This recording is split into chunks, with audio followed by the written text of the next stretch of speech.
Os principais réus no julgamento da tentativa de golpe foram interrogados pelo Supremo Tribunal Federal nessa semana. Jair Bolsonaro, Anderson Torres, Braga Neto e outros militares deram as suas versões. Em 2 dias de depoimentos, 8 investigados foram ouvidos. A maioria negou participação e apontou contradições nas delações. Paulo Sérgio Nogueira confirmou reunião com Bolsonaro para discutir estado de sítio. Segundo ele, o presidente não reagiu, mas ele saiu preocupadíssimo. Almir Garnier negou ter colocado a Marinha à disposição. Braga Neto disse que foi injustiçado e rejeitou envolvimento com financiamento dos atos. Mauro Cid reafirmou tudo o que disse na delação dele. E Bolsonaro declarou que sempre agiu dentro da Constituição e que, se ele quisesse dar um golpe, teria trocado os comandantes das forças. Augusto Heleno se negou a responder o questionamento do Alexandre de Moraes. Anderson Torres disse que a minuta encontrada na casa dele era um erro. Com isso, o Supremo segue com seu cronograma. Está previsto o julgamento final dos réus para o segundo semestre. O que acontece agora, com as contradições e as tensões escancaradas nos autos, a gente segue acompanhando. Quarta-feira, 11 de junho de 2025.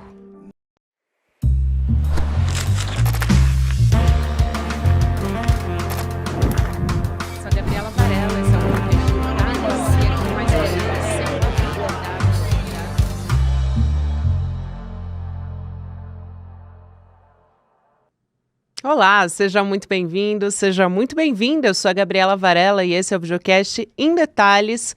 Hoje estamos excepcionalmente ao vivo. Já aviso você que nos acompanha aqui no chat que você pode mandar sua pergunta sobre a nossa temática, a nossa notícia importante de hoje. A gente, claro, vai continuar falando do julgamento que envolve Bolsonaro e outros 7 réus. Eu vou conversar mais uma vez com a doutora Damares Medina. Ela que é advogada, doutora em Direito, com pós-doutorado em Democracia e Direitos Humanos, e também é professora de Direito Constitucional, para ajudar a gente a entender esse cenário. Doutora Damares, bem-vinda mais uma vez, é um prazer te receber. Olá, Gabi, olá a todos, o prazer é todo meu de conversar novamente com vocês sobre esse julgamento histórico do Supremo Tribunal Federal. A gente tem muito a falar a respeito disso. Vou começar fazendo a pergunta que todo mundo quer saber, que é como se saiu Bolsonaro do ponto de vista jurídico, né? Tem 2 acusações ali contra ele, que acho que talvez sejam as mais importantes, né? Que é a de tentativa de golpe e tentativa de abolição violenta do Estado Democrático de Direito. Então, o que a defesa quer é conseguir desconstruir, derrubar essas acusações, né? Você acha, na sua avaliação, doutora, o interrogatório foi capaz de refutar a existência desses fatos ou não? As declarações do Bolsonaro, né, ele corroborou para piorar o cenário para ele. Qual que é a sua avaliação a princípio? Definitivamente, o interrogatório não refutou a materialidade dos fatos que estão ainda em investigação. E eu já queria convidar todos para aproveitar essa oportunidade para perguntar tudo o que sempre quiseram saber sobre o julgamento do 8 de janeiro e o processo decisório do Supremo Tribunal Federal. O que nós assistimos nessa fase é a oitiva, a coleta dos depoimentos das testemunhas de defesa, de acusação, dos réus, para contrastar não só com os depoimentos colhidos na fase pré-processual, que se transcorreu durante o inquérito, é uma fase que corre às vezes em sigilo para não comprometer as provas, sem o contraditório, sem ampla defesa. Agora, nessa fase processual da ação penal, nós estamos ouvindo os depoimentos para verificar se há contradições, se as versões convergem e em que medida convergem, para, num segundo momento, as provas materiais, as provas que foram colhidas pela Polícia Federal em todo o curso do inquérito, serem contrastadas com os depoimentos para se tentar montar esse quebra-cabeça que é o jogo decisório do Supremo Tribunal Federal. Nós temos aí ontem e anteontem, na segunda e terça-feira, uma sessão na qual o ministro Alexandre de Moraes colheu pessoalmente o depoimento dos réus, foi acompanhado também pelo ministro Luiz Fux, que fez perguntas pontuais, e todos os depoimentos convergem no sentido de que houve a reunião, de que as falas foram ditas, documentos foram apresentados. O que há é um certo desencontro sobre a extensão de participação de um ou outro ator e o objetivo, efetivamente, que era perseguido nessas reuniões que tiveram lugar no Palácio do Planalto durante o ano de 2022, em precedência aos atos do 8 de janeiro. E agora a gente está em qual etapa desse julgamento, né? Assim, qual etapa processual que a gente está, o que a gente pode esperar? Aqui a gente tem conversado semanalmente com o Cacai e desde o começo, doutora Damares, ele sempre chamou a atenção, até destoando um pouco. Eu acho que todo mundo tem um pouco de cautela para falar a respeito disso, mas ele sempre defendeu que o julgamento deve se encerrar, pelo menos a gente está falando aqui, claro, importante, do núcleo crucial, que é o núcleo 1, que envolve o Bolsonaro, o Braga Neto, o Mauro Cid, enfim, esses que a gente está conversando aqui. Que isso deve se encerrar no segundo semestre desse ano, antes de entrar num ano eleitoral. Eu queria saber se você concorda com essa avaliação e em qual etapa que a gente está agora. Nós estamos na etapa da oitiva, dos depoimentos dos réus. E eu concordo com a avaliação do Cacai, muito meu amigo, excelente criminalista, e é do interesse de todos, não só do Supremo Tribunal Federal, dos réus, mas de todos nós cidadãos, que esse julgamento se encerre antes do ano eleitoral, antes de 2026, porque nós desejamos ter um pleito eleitoral que transcorra com o mínimo de pacificidade, com um ambiente político já apaziguado. E esse julgamento, essa ação penal, ele é um julgamento de cunho eminentemente político, porque os crimes de atentado ao Estado Democrático de Direito, atentado violento ao Estado Democrático de Direito, são crimes de natureza política. Então, há o interesse, não só do Supremo Tribunal Federal, mas do próprio ex-presidente Jair Messias Bolsonaro, do presidente Luiz Inácio Lula da Silva e dos cidadãos em geral, que são os principais interessados nesse processo que está em curso no Supremo Tribunal Federal, é que nós tenhamos um ambiente eleitoral definido, sem questões em aberto sobre essa fratura democrática na nossa história recente, que foi o 8 de janeiro. E aí nós temos uma arquitetura processual que foi construída da seguinte forma. O 8 de janeiro foi a ponta visível, incontestável, de todo esse ataque, né? Os cidadãos, os manifestantes, que alguns acampados na frente dos quartéis generais, desceram à esplanada do Ministério e efetivamente invadiram o Supremo Tribunal Federal, depredando a sede do Supremo Tribunal Federal com palavras de ódio, com atos de vandalismo e muita violência. O que está se tentando comprovar e demonstrar nessa ação penal, desde a denúncia que foi oferecida pelo Procurador-Geral da República, é que esses atos de vandalismo, cujos autores já estão cumprindo pena, a grande maioria já foi condenada, foram mais de 1.600 condenações, em julgamentos virtuais, a maioria. Então nós vemos aí uma dinâmica bem diferente do que nós estamos assistindo agora com o núcleo crucial do 8 de janeiro, mas a arquitetura da denúncia e a opção processual do Procurador-Geral da República foi construir um arco narrativo entre os atos do 8 de janeiro e as reuniões que tiveram lugar no Palácio do Planalto antecedendo o 8 de janeiro. Porque a ideia é que reste comprovada, não só pela delação do Cid ou pelos depoimentos, porque nós estamos aí numa fase oral, numa fase da fala. Nós temos o processo hoje judicial em uma transformação muito grande. Não vamos entrar nesse campo do que significa os julgamentos em ambientes virtuais, mas esse julgamento presencial, nós estamos nessa fase da defesa oral. Nós temos hoje, na realidade da advocacia e dos processos do Supremo Tribunal Federal, que 99,5% dos processos são todos encaminhados em ambiente virtual. As sustentações orais, elas são gravadas em vídeo e incluídas no sistema eletrônico do Supremo Tribunal Federal. Nesse processo do 8 de janeiro, dada a magnitude dos fatos envolvidos, nós temos um julgamento presencial, ao vivo, acompanhado e transmitido pela TV Justiça. Então, é um auditório que o Supremo Tribunal Federal escolhe para passar para o cidadão o que está acontecendo, quais foram as falas e em que medida essas reuniões que antecederam o 8 de janeiro foram preparatórias para aquilo que efetivamente aconteceu e que já foi punido. Agora a ideia é que os núcleos mandantes, os arquitetos do que aconteceu no 8 de janeiro sejam também responsabilizados nesse arco narrativo que se inicia em 2022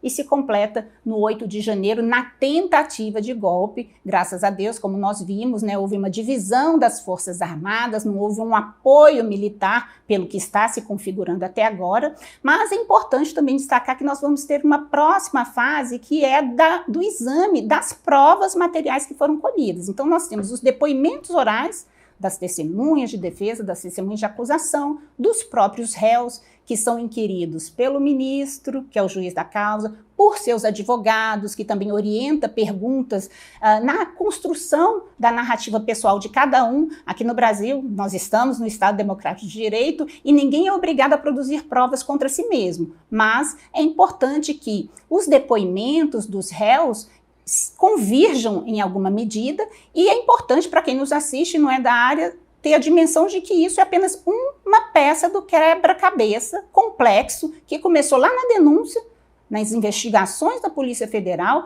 e agora nós estamos na oitiva dos réus, nos depoimentos dos acusados. Depois nós vamos ter a análise das provas que foram colhidas, que podem ser contestadas. As provas periciais podem ser também impugnadas, podem ser solicitados novos laudos periciais, e sempre lembrando, Gabi, e para quem nos assiste, que o julgamento é colegiado. Nessa fase dos depoimentos, o ministro Alexandre de Moraes acaba assumindo o protagonismo porque ele é quem faz a pergunta, o relator é quem orienta o processo, mas no exame geral de todo o quadro fático, processual e procedimental que for montado, os 5 ministros da primeira turma é que vão decidir se há ou não materialidade suficiente para a condenação dos réus desse núcleo crucial aí do 8 de janeiro.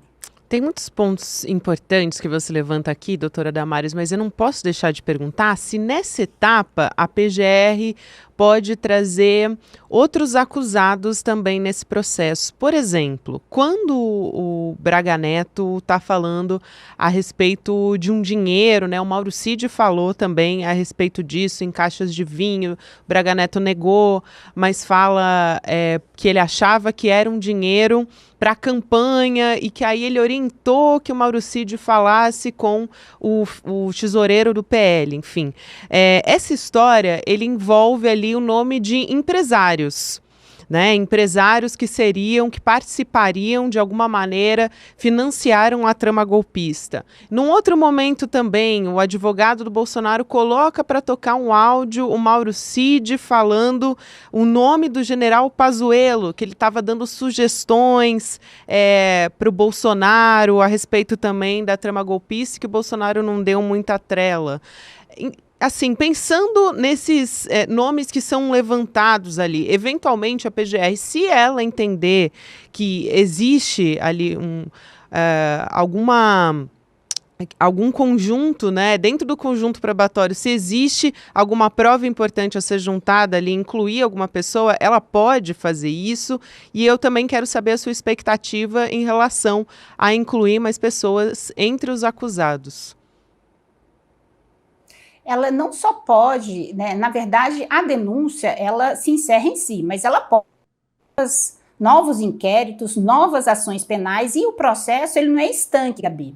Ela pode, durante o curso do processo, se tiverem fatos supervenientes, convocar novas testemunhas, né? O general Braga Neto se mostrou bastante indignado quando se viu como financiador, incentivador financeiro do golpe. Nesse contexto, ele trouxe outros nomes à baila, e isso tudo pode ser usado, sim, como elementos probatórios complementares a essa fase de contraditório, de formação do convencimento dos juízes. É um processo que está em desenvolvimento. A gente sempre gosta de destacar isso, e quando, na primeira fase, quando nós tivemos os primeiros depoimentos, as sustentações orais dos advogados, falava-se muito que estávamos diante de um processo de cartas já dadas, que já se sabia o resultado. Na verdade, não é isso. O processo judicial, não só o penal, constitucional, mas o processo e a jurisdição constitucional como um todo, todo,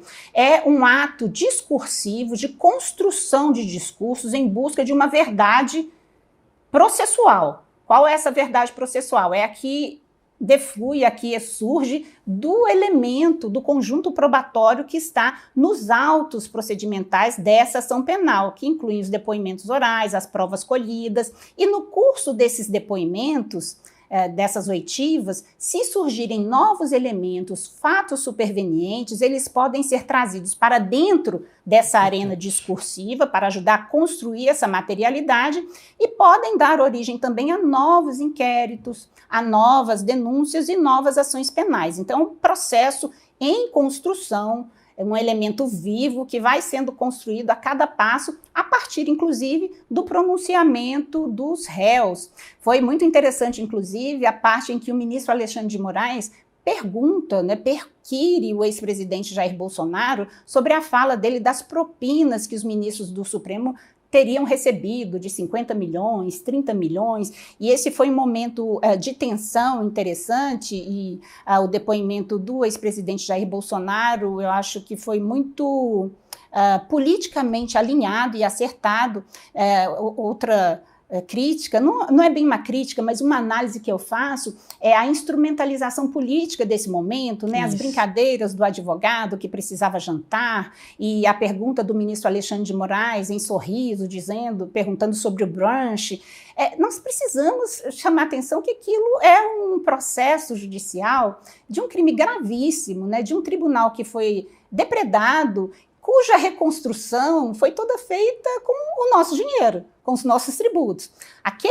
Essa cena processual também, que é importante, é como o processo judicial se constrói, é um espaço, um locus decisório, um espaço político de poder que é também financiado com os nossos recursos. Então, essas tentativas, como estratégia legítima de defesa até, eu sou advogada, não estou criticando, mas é importante nós olharmos de uma maneira crítica para como se procuram construir narrativas que humanizem, que brinquem, que levem para a piada, temas tão sérios e tão graves como tentativa de assassinato, plano para simplesmente exterminar ministro do Supremo Tribunal Federal, áudios sobre propinas de milhões que os ministros do Supremo Tribunal Federal teriam recebido, e aí inquirido diretamente sobre isso pelo ministro Alexandre de Moraes. O ex-presidente disse que era uma brincadeira, que era um desabafo, mas são assuntos muito sérios, cujo tom de piada, de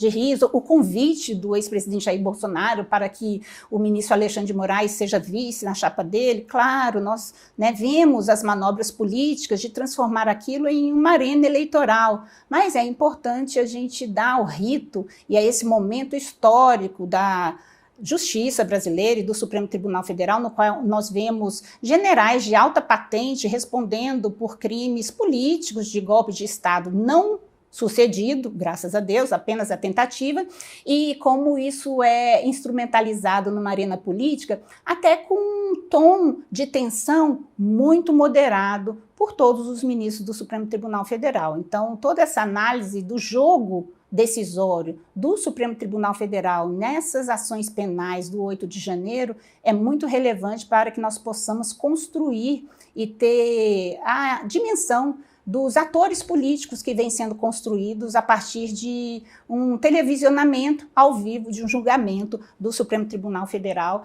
desse núcleo crucial do 8 de janeiro. Isso é fundamental, doutora Damares. Acho que havia uma expectativa entre as pessoas até de um confronto, um embate entre o réu e o ministro Alexandre de Moraes. Todo mundo esperava que isso fosse acontecer, que o Bolsonaro fosse subir o tom, e o que se mostrou ali foi um Bolsonaro contido, tomando muito cuidado até com as palavras, como você disse, fez uma brincadeira: ministro, o senhor não quer ser meu vice em 2026, E aí o o Alexandre de Moraes, além de negar, ele diz, olha, eu antes de fazer essa brincadeira, eu perguntaria ao advogado, enfim.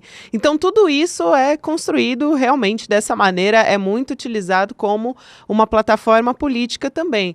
E acho que a estratégia também de se desculpar, o próprio Bolsonaro fez isso, né? Disse, olha, quando o Alexandre de Moraes confronta ele com uma pergunta, ele diz, olha, não foi isso que eu quis dizer, realmente, foi uma maneira de falar, então eu peço desculpa, ministro.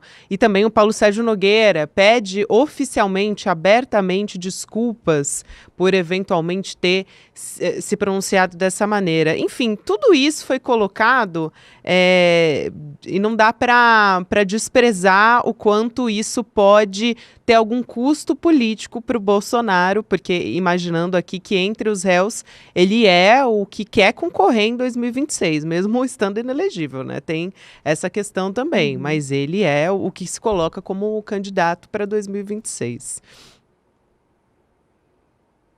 Outro custo político muito relevante da estratégia de defesa que foi construída pelo ex-presidente Jair Messias Bolsonaro e seus advogados é a tentativa de desvincular absolutamente as reuniões que existiram, né, todas as testemunhas e todos os depoimentos dos réus convergem no sentido de ter havido de fato a reunião. A tentativa do ex-presidente de desvincular essas reuniões dos movimentos populares do 8 de janeiro tem um custo eleitoral, político-eleitoral, relevante também para o ex-presidente, na medida em que aqueles cidadãos errados ou certos, que estão pagando, inclusive, o preço por terem se excedido, né, por terem avançado em atos de vandalismo e de violência, porque nós sempre temos que trabalhar com cenários. Imaginemos que a esplanada dos ministérios tivesse sido ocupada por manifestantes que estavam ou não na frente dos quartéis, porque nós vivemos também num país que tem liberdade de expressão, liberdade de opinião. Eu não preciso ser a favor do governo, eu não preciso ser uma crédula das urnas eletrônicas, eu posso ter a minha opinião, mas eu não posso ter e atentar de forma violenta, de forma contundente, de forma arquitetada, construir planos para destruir o Estado e as suas instituições de maneiras que não sejam republicanas.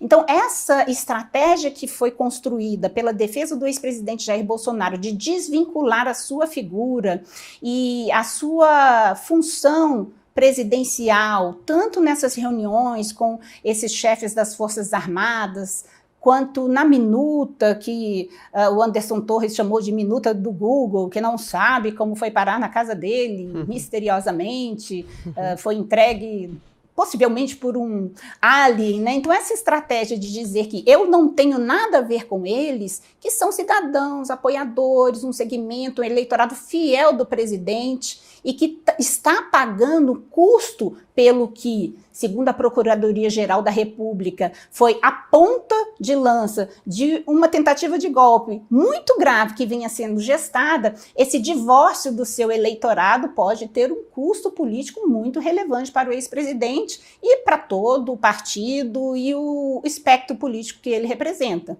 Não bastasse ter fugido do país, agora ele está falando que não tem nada a ver com eles. É como se o 8 de janeiro fosse um ato completamente isolado, né? O Braga Neto diz, quando ele é perguntado sobre o 8 de janeiro, ele fala, não, eu estava levando meu cachorro no veterinário, o meu filho que me ligou para dizer o que estava acontecendo, quer dizer, é como se o 8 de janeiro não tivesse sido construído. Né? Foi um ato isolado que aconteceu e todos eles foram pegos de surpresa. Acho que tem 2 pontos, talvez, quero te ouvir sobre os principais, a gente está se encaminhando para o final, doutora Damares, mas acho que os pontos principais aqui é que eles não conseguem negar que esses fatos, eles existiram, né? O Bolsonaro, ele pode dizer ali, eu não editei a minuta, o Mauro Cid diz, não, Bolsonaro editou a minuta, ele diz não, mas ele não nega que ele teve contato com a minuta, ele não nega também que a reunião existiu. Com a minuta. Ele não nega que a reunião existiu. Então, ele não consegue derrubar completamente esses pontos que são os cruciais nessa acusação contra os réus, né? E eu gosto sempre de fazer uma analogia, Gabi.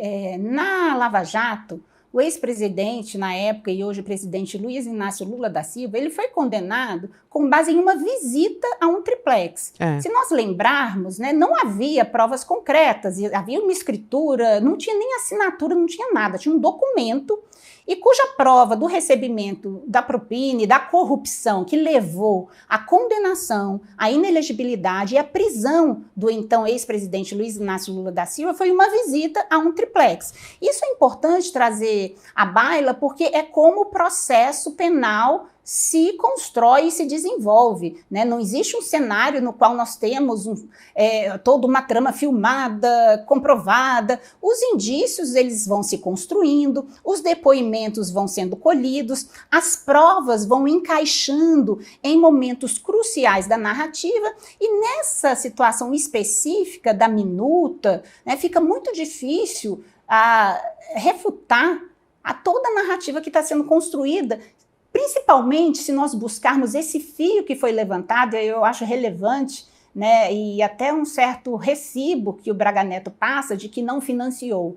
Porque quando o fio follow the money, quando o fio do financiamento for puxado, possivelmente tudo vai ficar muito claro e fica muito difícil você refutar, porque várias testemunhas e vários depoimentos disseram que foi discutido um documento, né? O almirante chega a falar, tinha lá uns considerandos, eu não lembro exatamente o que era. Então, todas as narrativas convergem para a existência da minuta. Estava muito mal escrita, tinha erros de português. Bom, aí vai ter que culpar o estagiário ou a assessoria que fez, mas isso não é suficiente para, em nenhum momento, dizer que a minuta não existiu, que a minuta não foi discutida, porque 3 ou 4 testemunhas, muito pelo contrário, dizem que havia um documento, havia considerandos. Não sei de onde veio, mas estava na tela, passando um PowerPoint, todos viram. Então, além de ter esse custo político para o seu eleitorado, de simplesmente tentar falar que o filho não é dele, fica muito frágil construir uma narrativa no sentido de que estavam lá discutindo questões, praticamente platitudes, preocupados com a segurança institucional e a incolumidade das eleições que se aproximavam, mas quando se buscar o fio desse investimento, de quem financiava esse pessoal na frente dos quartéis, quem pagou os ônibus que vieram para Brasília, e de onde veio essa manifestação popular que acabou depredando a sede dos 3 poderes, eu acho que vai ficar muito difícil escapar dessa denúncia que foi muito bem construída pela Procuradoria-Geral da República, a partir de uma investigação muito minuciosa pela Polícia Federal. Eu sempre insisto, né, nós temos que valorizar o fato de que, em nossa recente história democrática, nós conseguimos construir instituições fortalecidas, instituições independentes e autônomas. Nós vemos agora nos Estados Unidos, que era um exemplo de democracia, todos agentes com mandato, com autonomia, sendo demitidos, né? A Suprema Corte está revertendo uma ou outra demissão, mas as instituições democráticas do que era um exemplo sendo corroídas, erodidas por dentro. Aqui no Brasil nós temos uma Polícia Federal, que eu sempre gosto de falar, quando chega numa batida, ela já tem todos os pontos investigados há tanto tempo e as pontas tão amarradas que dificilmente as investigações, as provas colhidas e as narrativas que são construídas, elas conseguem ser desmontadas, porque é um trabalho muito sério, muito minucioso. Inclusive, o próprio ministro da Justiça, ele mesmo é blindado das operações da Polícia Federal para evitar ingerências. A gente pode até rememorar que o início da cisânia entre o ex-presidente Jair Bolsonaro e o senador o senador Sérgio Moro, né, que foi o juiz da Lava Jato, virou senador, virou ministro da Justiça, o início dessa cisânia que queria se definir quem seria o chefe da Polícia Federal. E aí foi o início de todo o fim desse breve namoro e flerte que começou aí entre Bolsonaro e o Sérgio Moro. Hoje em dia eles não têm mais tanta afinidade política, mas é importante destacar que nós temos uma Polícia Federal autônoma, independente, que conduziu todas as investigações, colheu todas as provas e a partir das narrativas e dos depoimentos fica muito difícil desconstruir esse arco narrativo entre a gestão, a agência, o planejamento e a arquitetura do golpe, a reunião das Forças Armadas com a adesão ou não de um ou outro segmento e o 8 de janeiro financiado por esses agentes aí. O Braga Neto diz que não tem nada a ver com isso, mas que a Polícia Federal e o próprio Ministério Público ainda pode, nessa ou em outros inquéritos e ações penais, descobrir essa trilha do dinheiro e do financiamento do 8 de janeiro. Esses pontos são fundamentais, doutora Damares. Muito obrigada pela sua presença. É sempre um prazer te receber e a gente vai conversar com certeza numa próxima oportunidade. Um grande abraço. Obrigada você, Gabi. Obrigada a todos. Um bom dia a todo mundo. Um abraço. Até mais. Quero te convidar também para participar com a nossa aula com o professor Castro Rocha, que é um grande pesquisador da extrema-direita. A gente está falando aqui da arquitetura de um golpe. O professor Castro Rocha vem estudando o bolsonarismo há bastante tempo. Aliás, não só o bolsonarismo, mas os movimentos de extrema-direita no mundo todo. E você pode acompanhar com a gente de forma gratuita nesse dia 15 de junho, é domingo agora, 8 horas da noite, essa aula que é aberta, que é online. A Semente do Caos vai ser do professor Castro Rocha com o Eduardo Moreira, uma conversa e uma aula que você não pode perder. E você se inscreve em detalhesicl.com.br para garantir também, né, o seu ingresso junto com a gente, ainda que seja gratuito. Então vem com a gente, você é o nosso convidado. Eu também te convido agora a continuar com a gente. Tem Mercado e Investimentos na sequência com a Débora Maganha e o Diego Carvalho. Depois tem o Rolê ICL e você fica com a gente ao longo da nossa programação. De noite eu estou de volta. Obrigada e até a próxima. Olá, meu nome é João César de Castro Rocha. Eu acabei de gravar uma aula aqui no ICL, tentando mostrar que existe um plano em todo o mundo e também no Brasil que a extrema-direita utiliza para conquistar corações e mentes, vencer eleições e transformar democracias em estados autocráticos. Dia 15 de junho, um domingo às 20 horas,